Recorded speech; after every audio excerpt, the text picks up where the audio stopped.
JAC action committee తరపు నుండి ఈరోజు మేము నిరసన కార్యక్రమం చేపట్టాము. గత అంటే బ్రిటిష్ కాలం నుండి పనిచేసినటువంటి విఆర్ఈలను అలాగే విఆర్ఓలను సమస్యలు పరిష్కరించడానికి ఎన్నిసార్లు ఎంతమంది రాజకీయ నాయకులకు ఎన్నిసార్లు అర్జీలు ఇచ్చినా సీసీఎల్ ఆఫీసులో ఎన్నిసార్లు కలిసినా కూడా మా సమస్యలు ఇంతవరకు కూడా పరిష్కారానికి లేదు. గతంలో చంద్రబాబు నాయుడు గారు కూడా మా సమస్యలు పరిష్కరిస్తారని చెప్పారు.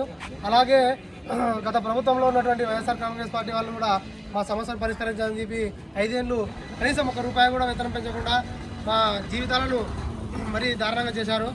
ఇప్పటికైనా సరే మా సమస్యలు గౌరవ ముఖ్యమంత్రి గారు చంద్రబాబు నాయుడు గారు మరియు నారా లోకేష్ గారు, పవన్ కళ్యాణ్ గారు మా సమస్యలను తక్షణమే పరిష్కరించాలని చెప్పి మేము ఈ నిరసన జేఏసీ తరఫున నుండి చేస్తున్నాము.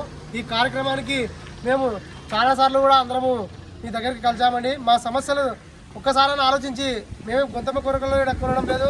మా సమస్యలు ఒకటే సమస్య. మమ్మల్ని కూడా రెవెన్యూ ఉద్యోగుల్లో ఒకరి వ్యక్తిగా చూస్తున్నారు తప్ప జీతాలు మాత్రం ఇవ్వడం లేదు. మాకు పే స్కేల్ ఇవ్వాలని చెప్పి మేము ఈ సమావేశంగా మీకు తెలియజేస్తున్నాము. అలాగే ఈ కార్యక్రమంలో గ్రామ రెవెన్యూ సహాయకుల సంఘం నాయకులు మరియు విఆర్ఓల నాయకులు ప్రసాద్ సార్ గారు అలాగే విలేజ్ సర్వేస్ సంఘాలకు సంబంధించిన వాళ్ళు కూడా పాల్గొన్నారు.